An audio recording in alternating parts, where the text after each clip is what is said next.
देवाने माणसाला कर्म नावाचं सूत्र दिलं, सांगितलं जसे तुम्ही कर्म करताना तसं तुम्हाला फळ भोगावं लागेल. आता माझा आणि तुमचा काही येतं किंचितही संबंध राहिलेला नाही.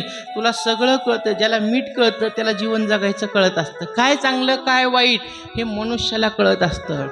आणि तुम्हाला सांगू का, याचा त्याचा दृष्टांत देणार नाही, तुम्हाला मोठ्या देवाचा दृष्टांत देईल. केलेले कर्म कसे फेडावे लागते तर ऐका. सीता माता, प्रभू रामचंद्र हे दोघं जण साक्षात लक्ष्मी नारायण ह्या मृत्यू लोकामध्ये प्रगट झाले होते. आणि सीता मातेला शेवटच्या वेळेला पतीचा विरह का सहन करावा लागला आणि तिला पुन्हा जमिनीत का आपल्या स्वतःला संपून घ्यावं लागलं रामासमोर, तर त्याचं कारण सांगितलेलं आहे. सीता माता एक वेळेस त्या ठिकाणी अयोध्येमध्ये राहत असताना सीता माता एक दिवस बगीच्यामध्ये गेली, फिरण्यासाठी फिरायला गेली. आणि तिथं एक सुंदर पोपट, दोघं पती पत्नी बसले, नर आणि मादी दोघं जण बसलेले होते.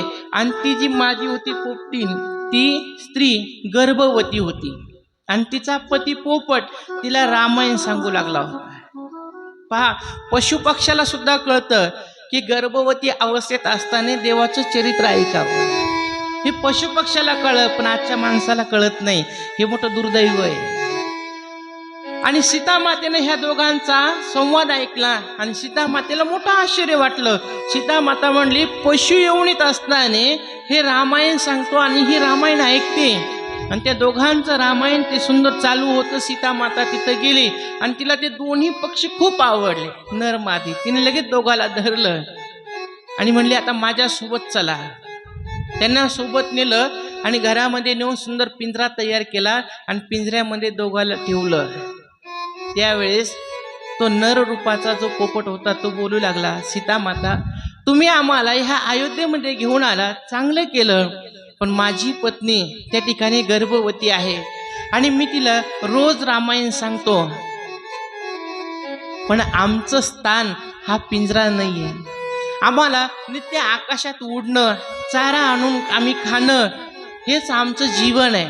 म्हणून तुम्ही आम्हाला इथं ठेवू नका, आम्हाला तुम्ही मुक्त करा.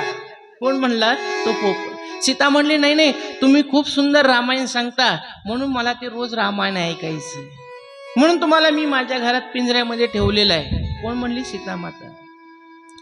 तो पोपट म्हणला, हिला 9 मास पूर्ण होईपर्यंत मी रोज हिला रामायण सांगणार आहे. एक काम करतो ना, माझा तर ही श्रोता आहेच, म्हणून मी रोज हिला घेऊन तुमच्या जवळ येत जाईल आणि तुमच्या दोघीला मी रामायण सांगत जाईल. एक अजून श्रोता वाढला तर चांगली गोष्ट आहे, मी तुमच्या दोघीला पण रामायण सांगत जाईल. सीता माता म्हणले, असं थोडीच, तुम्ही जर का माझ्या हातातून निष्ठले नाही चाले उद्या तर मग, म्हणून मी तुम्हाला सोडणार नाही. तुम्ही दोघं जण माझ्या बंदी खाण्यातच राहा, पिंजऱ्यामध्येच राहा. त्याने सांगितलं, नाही नाही सीता माता, आम्हाला सोडा, माझ्या पत्नीच्या साठी हे वातावरण पोषक नाहीये. पण सीता मातेने सांगितलं, नाही, तुम्हाला इथंच राहावं लागेल. आणि त्या दोघा जणाला पिंजऱ्यात ठेवलं.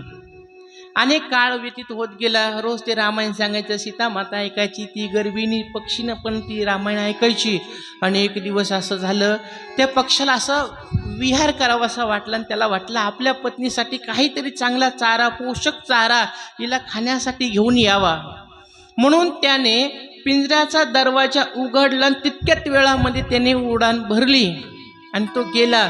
आणि लगेच सीता मातेनं दरवाजा बंद केला आणि तो उंच उंच उडत गेला. आता दिवसभर तो बाहेर होता. संध्याकाळची वेळ झाली. सीता माता त्या पक्षिणी जवळ गेली आणि तिला विचारलं, आला का तुझा पती? तिने सांगितलं, नाही. सीता माता, संध्याकाळ व्हायला लागली, सकाळपासून गेलेले, पण माझे पती वापस आले नाही, म्हणून तुम्ही मला आता कृपया ह्या पिंजऱ्यातून मोकळं करा, मला माझ्या पतीचा शोध घेऊ द्या. मी आकाशात जाईल, मोठमोठ्याने आवाज देईल, ते कुठं असले तर मला दिसतील. मी त्यांचा काही त्रास झाला असेल, काही संकटात असतील तर त्यांना मी मदत करील. आमच्या भावकीच्या लोकांना घेऊन, पशुपक्ष्यांना घेऊन जाऊन त्यांना संकटातून मुक्त करण. मला फक्त तुम्ही पिंजऱ्यातून मुक्त करा. सीतामातेने सांगितलं, नाही नाही, हे तुमची चालाकी म्हणली. तुमच्या दोघांचं ठरलेलं असेल, मी सकाळी उडून जाईल, माझा शोध घेण्यासाठी तू वापस ये आणि आपण दोघं तिकडेच राहू.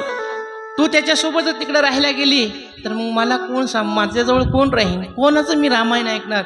नाही नाही, मी नाही सोडणार म्हणले तुला. ती म्हणली, हे बघ सीता माता, मी तुला वचन देते, माझा पती भेटला की मी लगेच परत त्याला घेऊन येईन, मी खोटं बोलणार नाही, मी 2 जीवाची, मला सोडा.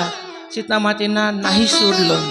त्यावेळेस तिचा कंठ दाटून आला आणि ती म्हणली, हे बघा सीता माता, तुम्ही जर का मला सोडलं नाही तर आता रात्र झालेली, माझा पती वापस आला नाही आणि माझा पती जर का नाहीच मला भेटला तर मी जीवन जगू शकणार नाही. म्हणून हे सीता माता, तुम्ही मला सोडा, मी विनंती करते. सीतेनं ऐकलं नाही आणि त्यावेळेस त्या गर्भिणी पक्षीने संकल्प केला की सीता माता, तुम्ही मला माझ्या पतीच्या शोधासाठी सोडत नाहीये, म्हणून आता मी माझ्या पतीच्या विरहात जीवन जगू शकत नाही. म्हणून मी आता संकल्प करते की मी प्राण सोडणार. आणि त्या पक्षिणीने संकल्प केला, माझा पती मला दिसत नाही, माझा पतीचं मला दर्शन होत नाही, मी आता जगणार नाही, माझा प्राण ह्या शरीरातून निघून जावा, असा संकल्प केला. आणि तिचा प्राण निघणार, कंठाशी प्राण आला आणि तितका तिचा पती उडत उडत तिच्या जवळ आला. त्या पक्षीचं काय प्रेम असन, पक्षीचं प्रेम पतीवर किती आहे. तिचा पक्षी तिच्या जवळ आला आणि तिचे डोळे भरून आले आणि तिने सांगितलं, तुम्ही आलात, तुम्ही सुरक्षित आहे? त्याने सांगितलं, हो मी सुरक्षित आहे, मला यायला उशीर झाला, काय झालं? ती म्हणली, तुम्ही लवकर येत नव्हते म्हणून मी प्राण त्यागाचा संकल्प केलेला आहे, आता माझा प्राण निघून जाणार आहे, मला जाण्याचं दुःख नाहीये, पण तुम्ही सुरक्षित आहे ना, तुम्ही आनंदात आहे ना, याचं मला सुख आहे, आता मी हे शरीर सोडतीये. आणि त्या पक्षिणीने पतीला बघत बघत त्याच्या समोर शरीर सोडून दिलं. त्या नररूपी पक्षाला मोठा राग आला. त्या नररूपी पक्षी सीता मातेला बोलायला लागला, सीता माता, माझ्या पत्नीने तुम्हाला विनंती केली असेल की मला एकदा पिंजऱ्यातून बाहेर काढा, तुम्ही जाऊन दिलं नाही, म्हणून माझ्या पत्नीला 2 जीवाची असताना आमच्या दोघांच्या प्रेमातला एक जीव तिच्या पोटामध्ये तयार होत होता, अशा गर्भावस्थेत असताना पण तिने माझ्या प्रेमामुळं मुलाचाही विचार केला नाही आणि तिने आपला प्राण सोडून दिला. आता मीही माझ्या पत्नीच्या विरहामध्ये जगू शकणार नाही, मी सुद्धा माझ्या बायकोशिवाय जगू शकत नाही, म्हणून मी सुद्धा माझं शरीर सोडणार आहे, मी सुद्धा मृत्यूचं वरण करणार आहे, पण जाण्यापूर्वी तुम्हाला एक शाप देणार आहे. सीता माता, माझ्या पत्नीने जसं गर्भवती अवस्थेत जीव सोडला, माझ्या विरहामध्ये सोडला, तसंच तुम्ही गर्भवती असताना तुम्हाला राम त्याग करेल तुमचा, आणि तुम्हाला तुमच्या पती समोर तुम्हालाही तुमचं शरीर सोडावं लागेल. जसं माझ्या पत्नीने माझ्याकडे बघत बघत शरीर सोडलं, तसंच तुम्हालाही तुमच्या पतीला बघत बघत शरीर सोडावं लागेल, हा माझा तुम्हाला शाप आहे. आणि त्या पक्षाने सीतेला 2 शाप दिले आणि तो पक्षी ही मरण पावला, त्याने सुद्धा शरीर सोडून दिलं. आणि ह्याच पक्षाचा शाप सीता मातेला लंकेतून परत आल्यावर गर्भवती असताना माझ्या रामचंद्राने धोब्याचा ऐकून तिचा त्याग केला. सीता मातेने लव अंकुशाला जन्म दिला. नंतर कालांतराने वाल्मिक ऋषीकडून बातमी कळाली, ती सीता माता पुन्हा आली, अग्नी परीक्षा घेण्याचा पुन्हा निर्णय झाला. आणि त्यावेळेस त्या ठिकाणी सीता माता अयोध्यामध्ये आली आणि सीता मातेने सांगितलं, आता मला जगायचं नाही, प्रत्यक्ष रामचंद्रासमोर ती जमिनीमध्ये समाविष्ट झाली. केले कर्म झाले, त्याची भोगा आले, उपजले मेले ऐशे किती. देवाधिकाला जर का कर्म चुकले नाही तर तुमचे आम्ही कोण झाडाचा पाला आहे. म्हणून या जगात देवाने कर्म नावाचं सूत्र दिलं आणि सांगितलं, तुम्ही जसे कर्म करता तसे तुम्हाला भरायला भेटल. जगामध्ये कर्मच जीवनाचं सार आहे. नुसतं बोलण्याने देव भेटत नाही, तदनुसार आचरण करावं लागतं, तेव्हा देव भेटत असतो. बोले तैसा चाले, त्याची वंदावी पावले. मनस्य एकम वचस्य एकम कर्मस्य एकम महात्मनः. मनस्य अन्यत् वचस्य अन्यत् कर्मस्य अन्यत् दुरात्मनः. जो बोलतो एक, सांगतो एक, करतो तिसरं, त्याला दुरात्मा म्हटलेला आहे.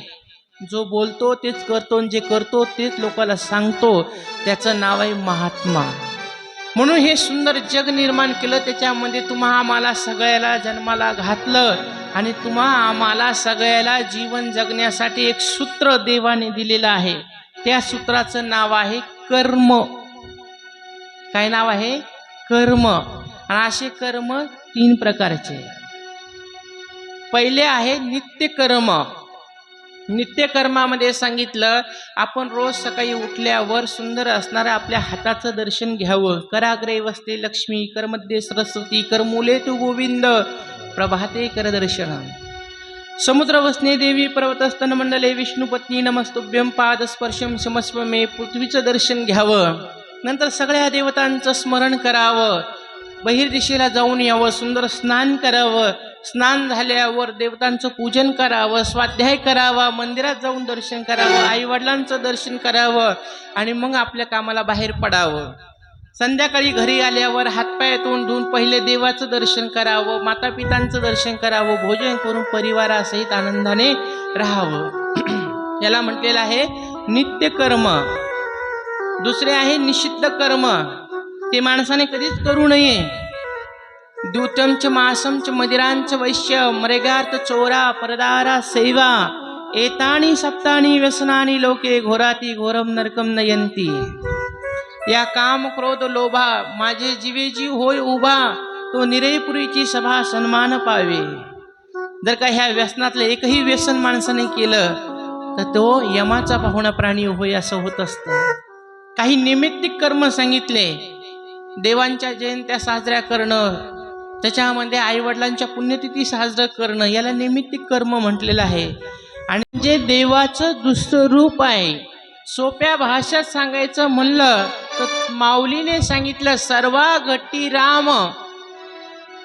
पुढे काय आहे? देहा देही एक. फक्त म्हणापुरतं आहे. फक्त म्हणायपुरतं आहे. रोज सकाळ संध्याकाळ आपण सगळेजण हरिपाठात म्हणतो सर्वागटी राम देहादेही क सूर्यप्रकाश सहस्र हरिमुखे म्हणा, हरिमुखे म्हणा. पुण्याची गणना कोण करी? पुण्यालाच माहिती काय गणना करायची. तर आपण असं नुसतं म्हणतो, पण भागवताला आल्यावर, शिवपुराणाला आल्यावर थोडी तरी जागा शिल्लक ठेवतो का आपण बाजूला बसणाऱ्याला?